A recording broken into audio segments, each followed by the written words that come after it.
Thank you, Councillor Peebles-Corn. How are you? Good. Good, good. Councillor Bassan, good to see you. It's good to see you. Mr. Chair, are you wearing red due to Women's Health Day? Sorry to interrupt. We are live. Thank you. Well, thank you very much, Councillor. Actually, I'm trying to show the colors for the Lobos, actually. Well, Someone told me today that it's Women's Cardiac Awareness Day or something. Oh, wow. Well, there you go. Yesterday I was in red, so let's go Lobos and Women's Heart Health. There you go. For sure. Well, welcome everyone else. Let's get started officially. This is our City of Albuquerque Intergovernmental Legislative Relations Committee meeting. And with that, we'll start the meeting. We have a quorum, is that correct? Yes, Mr. Chair. Okay, thanks, Tom.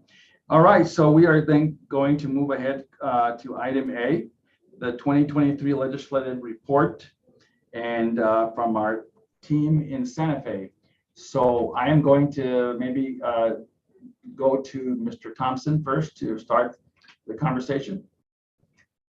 Thank you very much, Mr. Chairman. Hi, everybody. Saw a lot of you all this week or talked with you this week, and there was a deadline last night at 5 p.m. to have all the legislators had to select projects into their universes. We contacted a lot of people, a lot of different ways, and so I feel very confident that a maximum number of legislators were exposed to our projects and that they pulled those into their universes for consideration.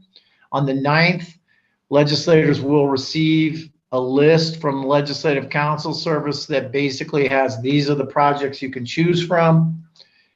And then we go about trying to pair actual, support with specific projects. The only other thing I would say is that the first blush of the numbers is 1.8 million per representative and 3 million per senator.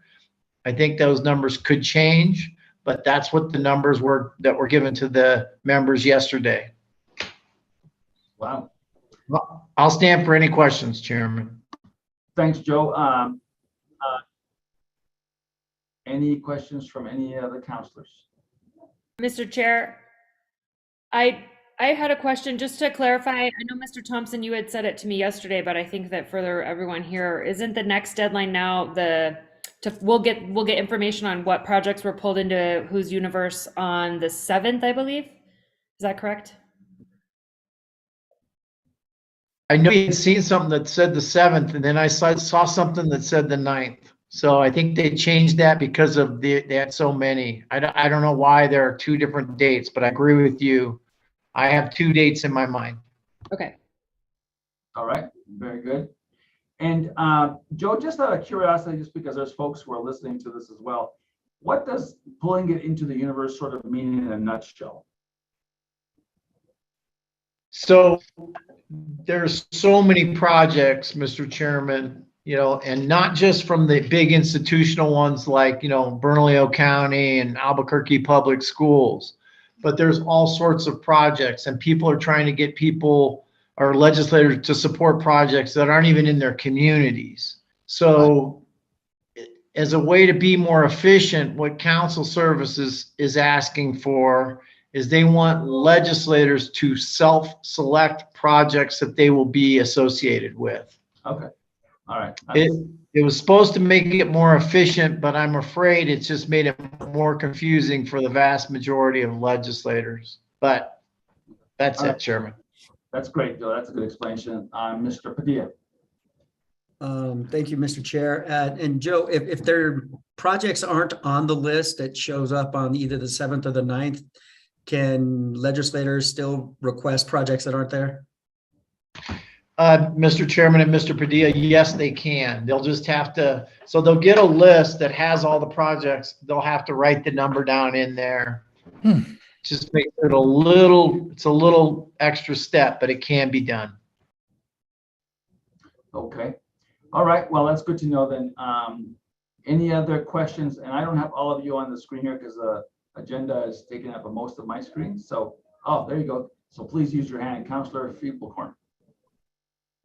I just wanted to clarify, I think Mr. Thompson's right, of course, that you could add them in later, but legislators do not know that. So if you have a thing that you're trying to pull in, you're going to really have to do some hand holding on that, because that is not clear to very many legislators.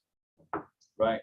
Okay. And in fact, Mr. Chair, it's frowned upon by the Legislative Council Service.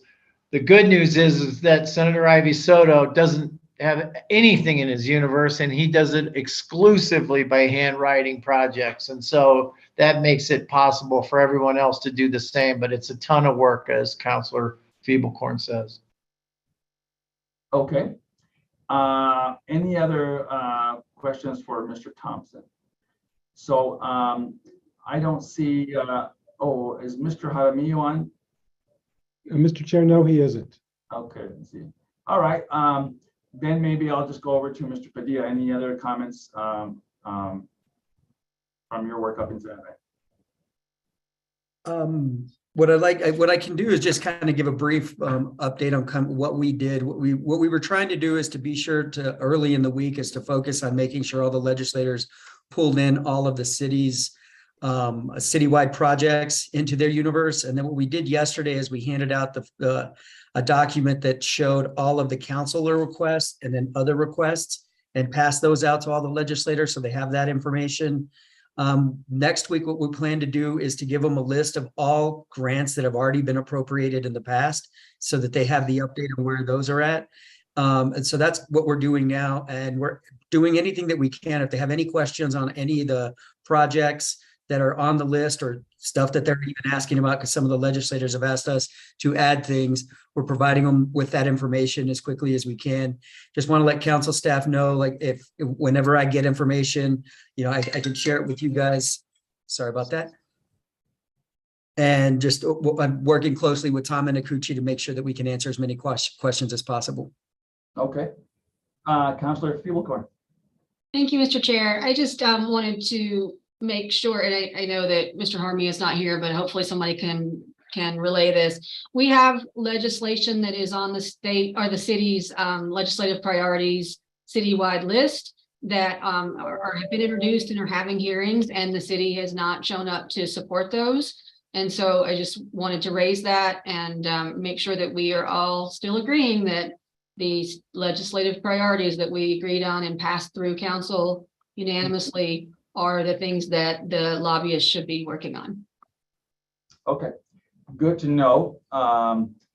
Maybe we can, Joe, can we just maybe have you get that message to David? And, Yes, sir, I will. And let's just make sure that, I think one of the things that's interesting, as Councilor Feeblecorn knows really well, I mean, a lot of this stuff sometimes happens in 3 or 4 committees at one time. So making sure that we are on top of this and using our other proxies to support the city's efforts on these issues is really super important. So, okay, very good. All right, any other questions for on our state legislative efforts? Let me turn to Mr. Griego. Eric Griego, any thoughts on your end? Yeah, just I wanted to ask Councilor Feeblecorn if there's any specific bills that you want to make sure, because I know we had broad categories around some of the climate bills and so on, if there's some specifics that we want to make sure we're keeping an eye on, and that we can make sure we're all sort of watching out for in terms of hearings and so on, that would be helpful either now or just so we can make sure they're on the list. Thank you, Mr. Chair. So Jeff Hertz, who I believe is on the line, has updated the spreadsheet, the tracking spreadsheet that he's developed. And it's the first one. Perhaps we should split that spreadsheet into 2 and have just the city priorities on one, so that the lobbying team can go there and just see those.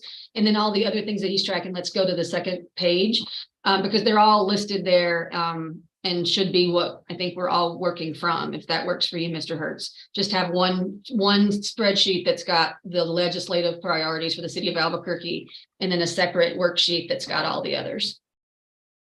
Yeah, Mr. Chair, Councilor Feeblecorn, we are happy to break that up. Our council staff has really just been trying to track as many bills as we can that we know the councilors are interested in, but we're happy to break that up. One being all tied to the state priorities bill, and then another kind of tied to the councilors, their priorities. So yeah, we can break that up for you guys. Okay, that would be great.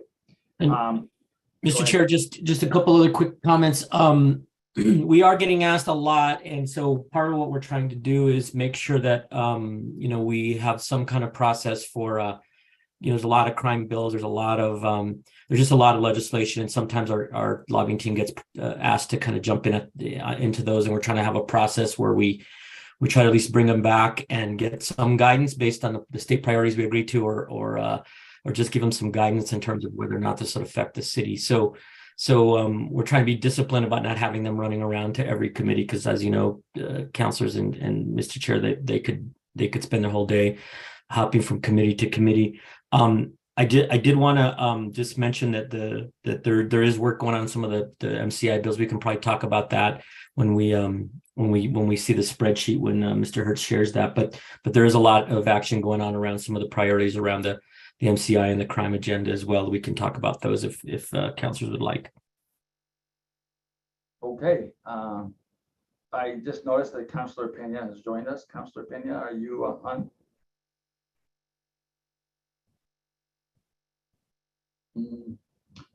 If you are, Councilor, you're on mute. Oh, we can't hear you, but I also know that you can chime in at your request.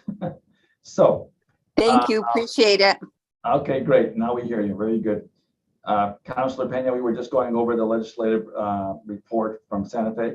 And so, councilors, would you and members of the committee, would you all like to have Mr. Montoya talk about some of the MCI in detail, or would you like us to just brief you individually? How would you like to handle it?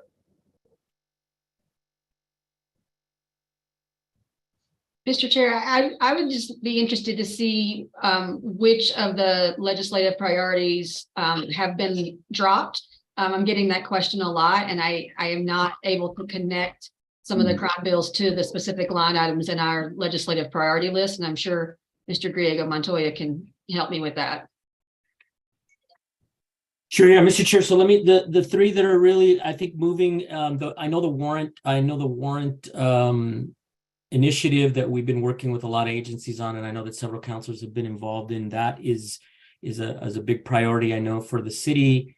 And we've had a lot of effort going in to make sure we get a bill that we can live with. We've been working with the county folks and with the courts and a lot of folks to make sure that gets introduced and that it's something that benefits the city. So that's one of the top priorities, I know, for us.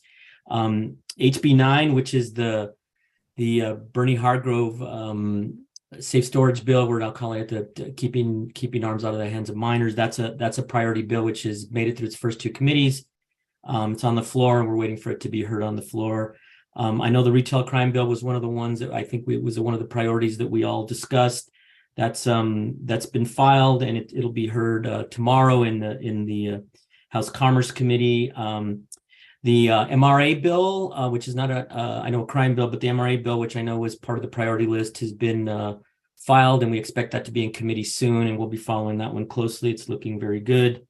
I don't know that ultimately the hearing process to make sure our speeding citations enforcement helped with some allow hearings so that we can provide due process just to make sure that system is working.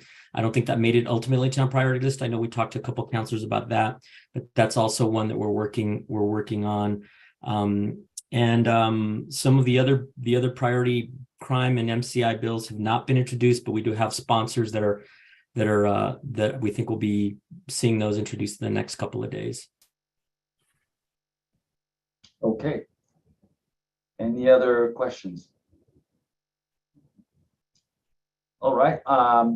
I think the only other question I have maybe for either Joe, if you're still on, would be just simply, are there any other deadlines that we need to worry about legislatively as it relates to process. For those of you who are in it, the thick of it, you all know them pretty quickly, but are there any other deadlines, like when's the last day for bill introductions? When do we think markups are going to be on some of the major budget bills, that sort of thing? Yes, sir. Well, I'll tell you, so there, House Bill 2 Junior, which is the minor spending bill that they're doing, in which each individual member has a little bit of non-recurring general fund. The Senate deadline for that is this coming Monday, that members have to get their sheets back. And we've been working with folks to get their sheets in front of members. And then there's February 16th is the deadline for bill introductions. And so typically, I would imagine that House Bill 2 will typically move over sometime right around then, right around Valentine's Day. So that will change some of what we might be looking at doing in terms of Senate Finance Committee amendments to House Bill 2. I think that, but I'll tell you what I'll do, Mr. Chairman. What I promise to do is I will just make a list of everything. I'll send it to Mr. Menicucci, Isaac, and our team, and make sure that it gets circulated so that nobody is surprised by any of these deadlines. All right, that's perfect. Yeah, it's just that we all get caught up in what we're doing on a daily basis, and you guys know that. And a lot of times, I'd hate for us to be on a day late on something that's really super important. So that would be really good. All right. Unless there's any other questions for our state team, Councilor Abelkorn. Thank you, Mr. Chair. Mr. Thomas just reminded me something. What are the junior money asks that the city is making? I just wasn't aware that we were asking for junior money on any of our projects. Mr. Grego, Montoya, why don't you just sort of talk about the process we're going through right now? Sure. Mr. Chair, members, we learned kind of late that in addition to supporting reasonable nonprofit requests for junior money and the city serving as fiscal sponsor, which we are for several nonprofits that have done doing good work all over the city, as long as they met the requirements, and they filed all the paperwork necessary. We've had a kind of internal process to make sure we can support those. Those are departments who would then serve as a fiscal sponsor. So we've also learned that from some legislators, in fact, they came from legislative requests who wanted to use part of their junior money for particular programs in various city departments. So we've tried our best to accommodate those. There aren't a lot of them. There are 3 or 4 that the team has been working on that I think are likely to be direct junior appropriations to city departments for specific programs. Right now, I'm aware of about 3 or 4 of them that we can talk about. One is a program at the Animal Welfare Department for internships for some students on the west side. I think ultimately that the sponsor may decide to go with the PED rather than the city. That might be a better fit, but that the legislative sponsor hasn't decided on that one. We had another legislator reach out to see if we would sponsor, and I'll have Mr. Padilla, because he's been chasing it down, talk more about that, but to see if we can sponsor some study money for one of the projects with DMD. And then we also are asking, the MRA department is, again, after talking to some legislators, of requesting money for some storefront grants that we had, a program we've done that in downtown and parts of the city for the new university MRA area, to provide some storefront grants, kind of one-time money. As you know, Mr. Chair and councilors, that this is supposed to be really one-time, not recurring money that really is sort of dedicated to as kind of a finite project, not to new FTEs or any kind of recurring expenses. So most of these are being driven by legislators who want to invest in one of the programs. So, but Isaac, can you just talk a little bit about the one that Senator Tallman had asked for our support on? Yes, thank you, Mr. Chair and Mr. Montoya. Yes, Senator Tallman approached a couple days ago and just asked if he wanted to use some of his money to do a study of a multi-use event center downtown.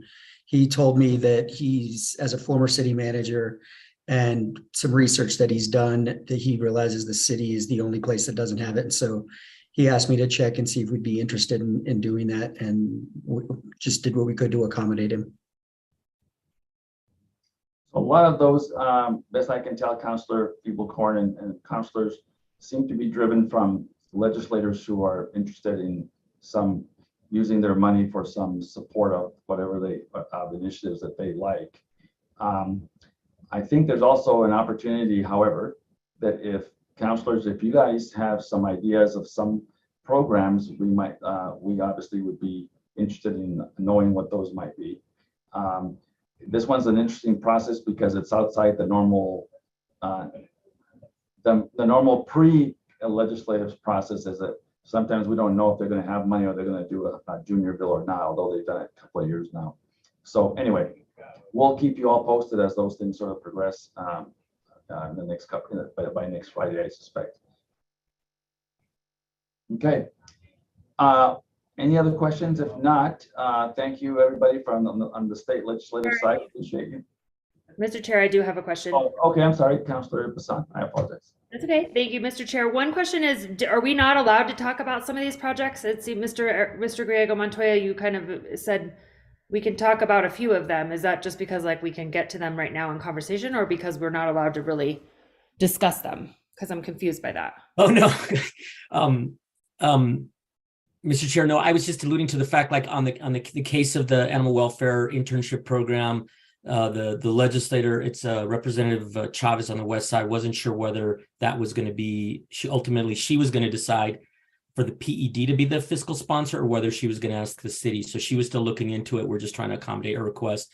I think Senator Tallman Isaac was checking to make sure that that was something that we could do. There are some rules around studies for this junior money.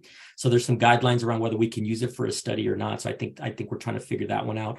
The third one was the MRA money. We think that one's in good shape. There's a couple of legislators who are interested in supporting these sort of, these storefront grants. We want to make sure there's no anti-donation and other issues around that. So, and then the fourth, there's a fourth one that I'm aware of that I'm forgetting, but let me think about it, and I'll I don't know if it's going to come to fruition or not, but I'll have to think about it, Councilor, and get back to you shortly.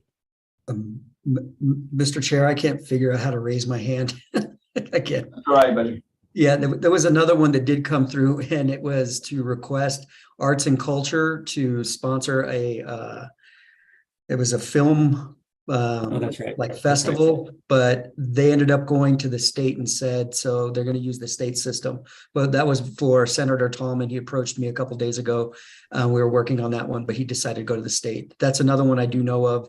If we hear more, we'll let you guys know. Okay. And Mr. Chair, I have one more question about, not that, but thank you for the clarification. So the other question I have is, I was speaking today, I had my tour of the Gateway Center, the Gibson Gateway, and I was told that Family and Community had asked for some junior money from the state for that. Is that true or no? Or maybe it was just a conversation and I heard junior money, but maybe it was from something else? So we, Councillor and councillors, when we heard about the junior money that might be available, we did ask departments to come together and give us some ideas of where they would like, but none of those have gone very far except in the conversations. So I had my meeting with the folks at FCS at Gateway yesterday, and they had talked about wanting to get some one-time funds for some programs. And we had said, well, give me the list of what you want, and before we can submit, we've got to obviously, you got to have a legislator want to do this. We just can't just unilaterally put him in. So, but I'll get some information for you on that particular request. Okay, thank you. Mm-hmm. Okay, well, again, if there's any other questions, if not, we'll move on to our next item on our agenda, which is our federal legislative report. And I see Mr. O'Donnell is on the line, and so is Mr. Kariakis. And so, John. And you're on mute, my friend.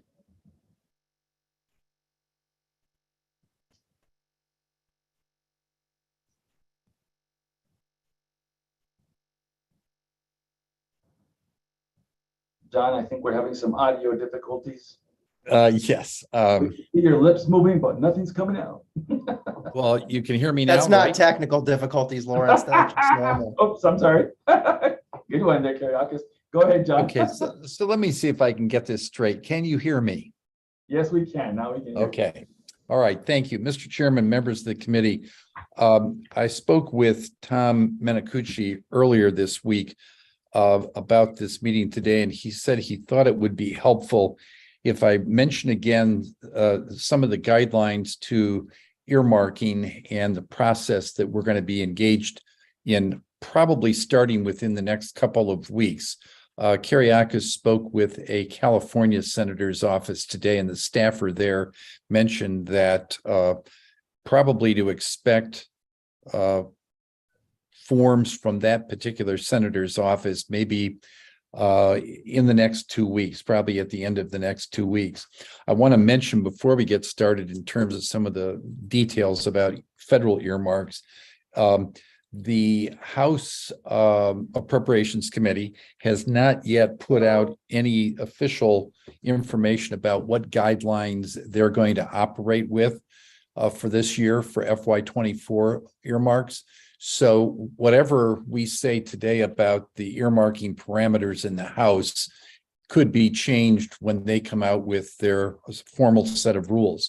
On the Senate side, there's been a shakeup in the Democrats on the committee. Senator Heinrich, who's been chair of the MILCON, Military Construction and Veterans Administration Subcommittee, is going to become the chair of the Senate Agriculture Committee, which is a fairly substantial portfolio. He's doing that because the woman, Senator Murray from Washington State, is now the chair of the committee. Senator Leahy from Vermont retired.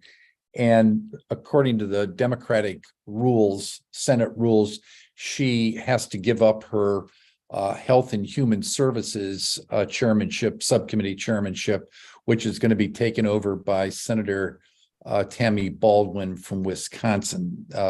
HHS, along with Defense, are two very important subcommittees. So Senator Heinrich will be chair of Ag. That's what's expected. I don't know what that's going to do to his subcommittee assignments. He's been on energy and water, which is the labs and the Corps of Engineers. So I expect he will stay on that subcommittee. These moves are really chair moves in reorganizing the Democrats on the Senate side. And just as an aside, Congressman Gabe Vasquez was assigned to the Armed Services Committee. That's a committee that Senator Heinrich actually started out on when he was in the House. That's a good committee assignment. And Congresswoman Ledger Fernandez is going to be on the House Rules Committee. That committee really controls the legislation that goes to the House floor and the rules by which it is managed once it gets to the floor. So that's a pretty good assignment for her. I expect she will stay on natural resources, but I can't confirm that at this point. So with that background, let me say, Jeff or Garrett, could you put up that one slide that has the 2 slides on it about earmark guidelines, if you would, please? Mr. Chair, Mr. O'Donnell, I'll bring that up now. Give me 1 second. Thank you. Well, Mr. O'Donnell, while he's putting that up, I would say that from my past experiences of working for USDA, that ag chairmanship is really an important chairmanship for New Mexico and for rural states. So that's going to be very interesting, especially because it has rural development as part of that, which benefits a lot of the small communities in New Mexico. Yes, and I'm glad you mentioned that, Mr. Chairman, because I think we've said this before, and you probably know this, but I'll repeat it. former Congressman Xochitl Torres Small is over at the Department of Agriculture and the Assistant Secretary for Rural Development. So she has quite a bit of water resources, infrastructure, and housing money over there that she manages on behalf of the department. So the slide that's up there is something that we've used last year in briefing the administration, departments, and the city council staff. And I just want to quickly repeat this.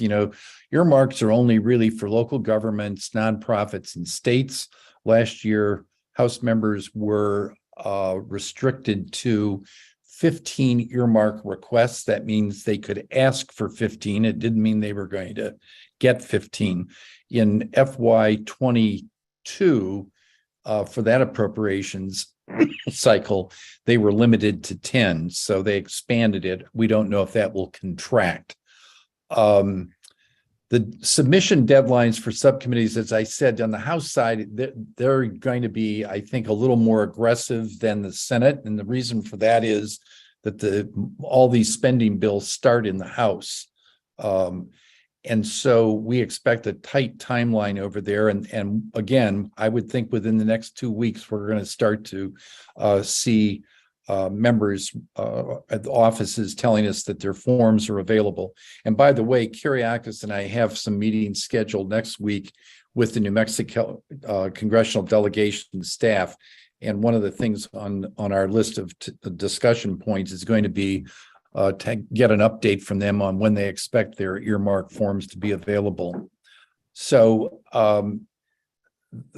what those submission deadlines you see there for the House and Senate, that's actually when House members and senators have to have their form requests in the Appropriations Committee. There may be some flexibility in just for that general time thing. And then what we did last year is identify and 60 Senate federal program accounts that could be earmarked. The Senate had more, House had fewer. And then those web links are links last year to that list of programs. If Jeff, you could move that slide up a little bit so we can get to the second one. Yeah, on this one, this is more just general information that's important, I think, for your staff to be aware of. And as I said, we went over this last year, but it's a good refresher. You have to have a federal program account against which you can make an earmark. And then you have to meet the federal funding program criteria. And that kind of information is available in some documents, which I will show you in a moment, we've made available to the city. And the thing to keep in mind is an earmark could be funded by a competitive grant. It doesn't mean that if you're submitting it or if you're going to go for an earmark, you can go for a competitive grant at the same time. All you have to do is, if you're successful with the competitive grant before the earmark, is a time limit for spending earmark funding is there's some flexibility with that. Generally, what they want you to do is spend it within a year. But as you've seen and the past few years, the appropriations bill isn't passed until maybe we're 3.5 months into the new fiscal year. So you've maybe got 8.5 or 9 months to spend the money. So they don't hold to that time frame of a year. You may read it that way in guidance that you see from a member's office, but there's flexibility. And sometimes because of projects that get funded, especially in infrastructure, sometimes there can be delays. The best thing in a case like that is to have a conversation with the federal agency where you got the grant funding from. The earmarks, again, will have to be prioritized. And as I think city staff now know very well, we have to come up with a list that says this is the number 1, 2, 3, 4, and 5. projects. So we'll be doing that again this year. And then if you know what your earmark request is going to be, you might want to start working on letters of community support for that earmark request. And I'd make the other point we've said before, and that is it's useful to have congressional staff, local congressional staff, come and look at a project if you've got a physical project that you're doing. It's a good idea to kind of give them a briefing on what it's about, and if you take them to the location where it's going to be done, if funded. And then I think the staff know pretty much that through this process, Kyriakis and myself are available to talk with staff about questions they have regarding maybe the narrative, or answer specific questions that are on members' forms. So we are available to do that. I'm not going to go through, Jeff, if you would bring up the other document that shows the subcommittees and program accounts and some of the questions related to the funding. I won't go through all of this with you, but I just wanted to point out this is available to you. It's been sent, and this form with these links will give you a lot of information about the earmarks, the program accounts, the requests, the type of guidelines they have. So we've sent this out, and the staff should take a look at this material because it's very helpful in forming the earmark requests. And I'll say this again, I think what you might see happen is the congressional office and the Senate offices might reach out, the local offices might reach out to you directly and start talking to you about earmarks. We don't get caught, or we don't participate in that kind of a conversation because it's really initiated by the House member or the senator's office. But what we do try to do is stay engaged with city staff as they develop the earmark requests and make sure, because these things get submitted electronically, we want to make sure that we have a hard copy, a Word copy of those documents for our own files so that we can trace them and track them. We don't get a copy of that file that you submit directly to the senator or congressperson's office. I'm happy to answer any questions about this. Any questions for Mr. O'Donnell?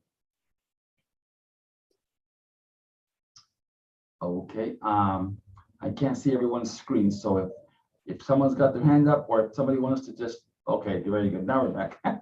Sorry about that. Thanks, John. I appreciate that. I really like the waitress thing, or the is that Kyriakis holding those all those things up in the air in your slide? You're going to have to help me out. I'm not sure what you're referring to, Mr. Chairman. Yeah, Kyriakis knows. It's the character on your slide has a person holding up a plate, a waitress. Never mind. Anyway, Kyriakis, do you have anything to add to the cause?